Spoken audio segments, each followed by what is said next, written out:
इस वक्त हम लोग नगीना लोकसभा सीट पर है और नगीना लोकसभा सीट पर चंद्रशेखर आजाद की खूब चर्चा हो रही है।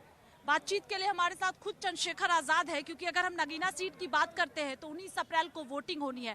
लेकिन इससे पहले एक तस्वीर आपको दिखा देते हैं। इस वक्त प्रचार कर रहे हैं चंद्रशेखर आजाद और भीड़ की तस्वीर देखिए आप। जिस तरह से जन समर्थन मिल रहा है, इसी वजह से चंद्रशेखर आजाद ये भी कह रहे हैं कि वो नगीना सीट इस बार जीत रहे हैं। अब बातचीत भी कर लेते हैं। सर, बहुत स्वागत है भारत समाचार पर आपका। धन्यवाद। किस तरह से देख रहे हैं प्रचार अभियान, क्योंकि हम पहुंचे हुए हैं, देख रहे हैं कि किस तरह से समर्थन जो है वो आपको मिल रहा है। चुनाव प्रचार तो कल खत्म हो जाएगा, लेकिन जन समर्थन तो पहले दिन से था। यहाँ की जनता बार बार वोट देती रही और ठगी जाती रही। 3 बार में 3 मेंबर ऑफ पार्लियामेंट अलग अलग पार्टियों के बनाए। इस नगीना के बारे में किसी ने कुछ भी नहीं सोचा।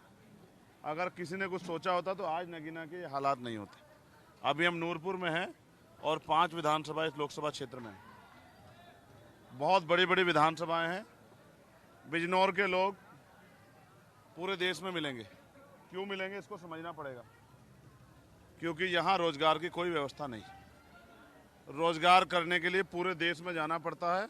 अपने माँ को, पिता को, बच्चों को, पत्नी को, बहनों को छोड़ के आप देश भर में इसलिए रोजगार के लिए गए हैं क्योंकि यहाँ सरकार ने रोजगार की कोई व्यवस्था नहीं की।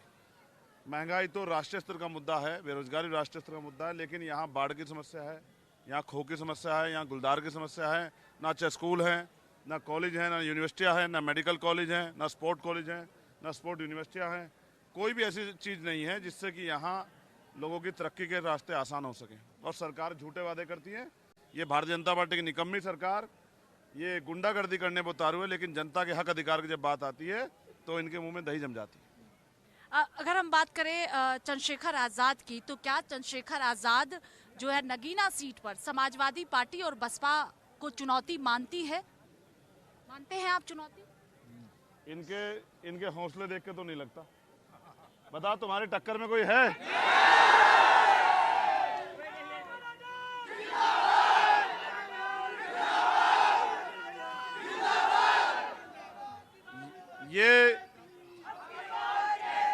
एक बार कैमरा दिखाइए रोहित, आप कैमरा दिखा रहे रोहित, तस्वीर। चुनाव चंद्रशेखर आजाद नहीं लड़ रहा है। ये चुनाव नगीना की जनता लड़ रही है और अपने लिए लड़ रही है कि उनको इस क्षेत्र में बदलाव चाहिए। और मैं नगीना की जनता को वचन दे कहता हूं कि 24 घंटे 7 दिन नगीना के लोग किस तरह से रोजगार प्राप्त करें, किस तरह से जुर्म जाति खत्म हो, किस तरह से नए अवसर पैदा हो, मील का मामला हो जो पैसे नहीं देती, या और जो गुंडागर्दी सरकार कर रही है, इन सब पे लगाम लगाने के लिए हम 24 घंटे 7 दिन मेहनत करेंगे। सर, अगर हम नगीना सीट की बात करते हैं तो बसपा यहाँ से जीती हुई है 2019 में। क्या काम लगता है आपको कि बसपा पार्टी के जो मौजूदा सांसद हैं उनकी तरफ से नहीं किया गया है, जो चंद्रशेखर आजाद जीत कर आएंगे अगर तो करेंगे? मेरी छोड़ो, आप इनसे पूछो। क्या भाई पिछले वाले MP 5 साल ढूंढे मिले? जो आदमी मिला ही नहीं वो काम क्या करेगा? देखो, यहाँ इंडस्ट्रियल एरिया लगना चाहिए जिससे कि यहाँ के लाखों नौजवानों को रोजगार मिले। बताओ, लगना चाहिए लगना चाहिए? यहाँ एम्स जैसे हॉस्पिटल बनने चाहिए नहीं बनने चाहिए? यहाँ और पर्यटन के क्षेत्र बन के रोजगार के साधन पैदा होने चाहिए। ये बहुत स्वाभिमानी लोग हैं नगीना के। ये बिजनौर जिला बड़ा स्वाभिमान जिला, हर आदमी को इज्जत देता है, लेकिन ये ठगा गया है। इनका जो कर्ज है उस कर्ज को उतारने के लिए चंद्रशेखर आजाद है। चंद्रशेखर आजाद क्या बेरोजगारी के मुद्दे पर चुनाव लड़ने के लिए नगीना पहुंचे हुए? यस। ये बताओ, बेरोजगारी खत्म होनी चाहिए नहीं होनी चाहिए? और सरकार की जो गुंडागर्दी चल रही है खत्म होनी चाहिए नहीं होनी चाहिए? आज किसी दफ्तर में चले जाओ, बिना पैसे के काम नहीं होता। और अगर इस तरह का सलूक करते हैं जनता से जैसे गुलाम, ये गुलामी की बेड़ियां काटने की जिम्मेदारी नगीना के लोगों ने उठा ली है। जनता मालिक है और जनता इज्जत रखती है, उनके साथ नाइंसाफी होने नहीं देंगे। जो सरकारी योजना जिनमें लूट खसोट चल रही है वो लूट खसोट बंद होगी और अंतिम व्यक्ति को भी रोटी कपड़ा मकान मिलना चाहिए। जिस तरह से अब तक 11 साल से सड़कों पे दहाड़े हैं, जिस तरह से हर व्यक्ति के, चाहे पहलवान बेटियां हो, चाहे किसानों का आंदोलन हो, चाहे नौजवानों के हक अधिकार का आंदोलन हो, चाहे शिक्षक भर्ती का जो आरक्षण में लूट किया भाजपा ने, कोई ऐसा आंदोलन हो जिस तरह सड़कों पे लड़े, इस तरह पार्लियामेंट में भी लड़ेंगे जनता के लिए। चंद्रशेखर जी, हमने देखा दिल्ली में भी कि चाहे पहलवानों का मुद्दा हो, आप वहां जंतर मंतर पर पहुंचे हुए थे, और जब भी किसानों की बात करें तो हमने आपको गाजीपुर बॉर्डर पर भी देखा था पहुंचे हुए। तो ऐसा लगता है कि जब भी नगीना का कोई मुद्दा होगा तो आप सड़कों पर होंगे, इनके साथ होंगे। आपको गुलदार का मामला याद है? 25 लोगों की जान गई। कितने लोगों की? कोई नेता का बेटा नहीं था, कोई अधिकारी का बेटा नहीं था, कोई बहन भी नेता के परिवार से, अधिकारी के परिवार से नहीं थी।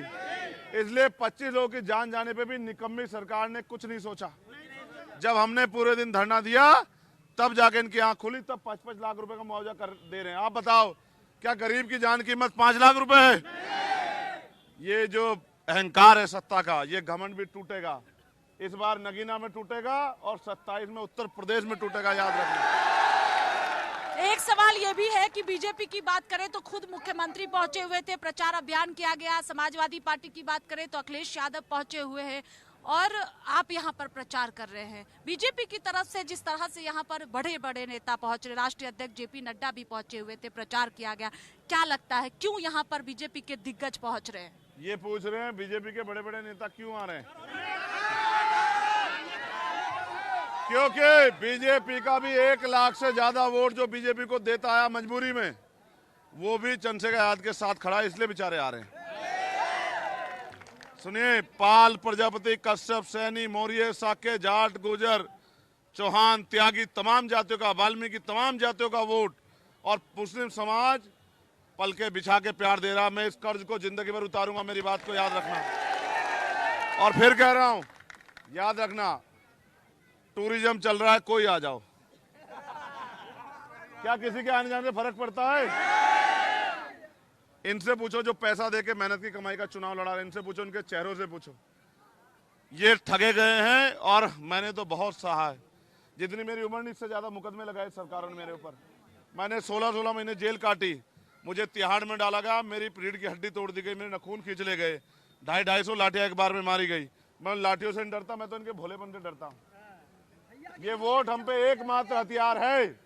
इस हथियार से हम कितने बड़े तानाशाह को जमीन पर पटक सकते हैं और अपने कमजोर भाई को भी पार्लियामेंट भेज सकते हैं। वोट हथियार है हमारा। मैं आपको फिर कह रहा हूं, बताओ, ये पैसे में बुलाई भीड़ तो नहीं है? किसी से पैसा लेके तो नहीं आए? मोहब्बत में आए हो ना, ताकत बनाने आए हो ना। ये जन सैलाब इनकलाब है, ये मजलूमों का, कमजोरों का, गरीबों का इनकलाब है। और ये इनकलाब ऐसा सैलाब बनेगा यहां से कि अच्छे अच्छे लोगों की कुर्सियां हिल जाएगी, चिंता मत करो। चंद्रशेखर आजाद को लगता है कि बीजेपी डरी हुई है इसलिए मुख्यमंत्री पहुंच रहे हैं, समाजवादी पार्टी डरी हुई है इसीलिए अखिलेश यादव यहां पर पहुंच के प्रचार कर रहे हैं। चंद्रशेखर आजाद को ऐसा लगता है, चंद्रशेखर आजाद को लगता है कि बीजेपी डरी है इसलिए मुख्यमंत्री खुद पहुंच रहे हैं, और समाजवादी पार्टी डरी हुई है इसीलिए अखिलेश यादव यहां पर पहुंचे प्रचार करने के लिए। सावधान सावधान। अब कोई किसी की झूठी बातों में नहीं आएगा। देखो, अभी आखिरी 2 दिन कहो बहुत साजिशें होंगी, तमाम झूठ परोसे जाएंगे, तमाम बुराइयां, तमाम सब कुछ होगा, लेकिन याद रखना, मेरे खून का एक कतरा इस जनता के सम्मान में हमेशा रहेगा। मेरी बात को आप याद रखना। और नगीना के लोगों, मैं सेवा तो देश भर की करता हूं, नगीना के लोग मेरे हमेशा शर्माते रहेंगे, इस बात को आप याद रखना। जिस तरह से माँ की सेवा की जाती है, ये मेरी कर्म भूमि है, माँ की तरह से इस क्षेत्र की सेवा करूंगा और विकास के चरम पे लेके जाऊंगा, विकास के रास्ते पे। आपको लगता है कि चंद्रशेखर आजाद, चूंकि इससे पहले 2022 में भी आप चुनाव लड़ चुके हैं लेकिन चुनाव हार गए थे, इस बार लगता है कि नगीना सीट आप जीतेंगे? 1-2 सवाल और बस है।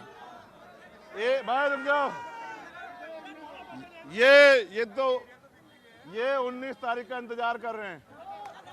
करो या लड़ो जैसी स्थिति है चंद्रशेखर आजाद के लिए। 19 का इंतजार कर रहे हैं, कब 19 आए और कब ये ईवीएम का बटन ऐसे दबाए कि जिस तरह भाजपा ने जो चोट दी, एक चोट का हिसाब वोट से कर लें। मैं आपसे फिर कह रहा हूं, क्योंकि मुझे जाना है और ये परमिशन का, आप क्या सवाल कर रही थी? ये सुनिए, ये जनता है, जिसके साथ खड़े हो जाते वही ताकतवर हो जाता है। मैं तो 2022 नहीं, मैं तो 11 साल से लड़ रहा हूं और तब तक लड़ता रहूंगा जब तक इस देश में सामाजिक गैर बराबरी खत्म नहीं होती, धार्मिक गैर बराबरी जो आज पैदा की जा रही है वो खत्म नहीं होती, और जब तक गरीब अमीरों जैसी सुख सुविधा नहीं लेता तब तक लड़ते रहेंगे हम लोग। 19 में आप लोग साथ थे, रालोद भी साथ में थी, समाजवादी पार्टी भी साथ थी, आपने कोशिश भी की कि गठबंधन हो जाए, लेकिन क्या वजह रही कि गठबंधन नहीं हो पाया साथ में? एक मिनट चुप हो जाओ, एक बार तस्वीर दिखा देते, तस्वीर दिखा दीजिए आप। मांगी 1 मिनट दे दो मेरे भाइयों। आप तस्वीर देखिए, अब जवाब देंगे, अब चंद्रशेखर आजाद जवाब देंगे।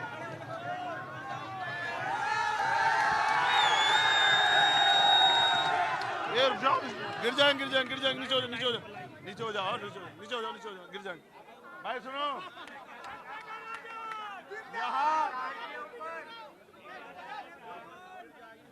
यहाँ 3 अलायंस लड़ रहे हैं। पहला एनडीए अलायंस जिनकी केंद्र में और स्टेट दोनों में सरकार, दूसरा इंडिया अलायंस जो बेचारे कोशिश कर रहे हैं कुछ बने, और तीसरा जनता अलायंस जो नगीना की जनता मिलकर लड़ रही है। बताओ कौन जीतेगा? कौन जीतेगा? बताओ निशान क्या है आपका? बताओ निशान क्या है आपका? और ना हम सफर से निकलेगा ना हम नसी से निकलेगा, हमारे पांव का कांटा हम ही से निकलेगा। ऐसा इनकलाब पैदा होगा यहां से कि भारत की राजनीति की दिशा और दशा दोनों बदल जाएगी। याद रखिए, जिस दिन मजबूर और मजलूम इकट्ठा हो गए, जिस दिन मजबूर और मजलूम इकट्ठा हो गए, किसी की हैसियत नहीं होगी किसी गरीब पे आंख उठाने की। याद रखना मेरी बात को। बहुत शुक्रिया बातचीत के लिए। देखिए, जीत को लेकर पूरी तरह से आश्वस्त चंद्रशेखर आजाद दिख रहे हैं, और 19 अप्रैल को चुनाव होना है। 4 अप्रैल को साफ हो जाएगा कि नगीना सीट पर कौन जीत कर आता है। कैमरा पर्सन रोहित के साथ स्वाति पाठक, भारत समाचार, नगीना।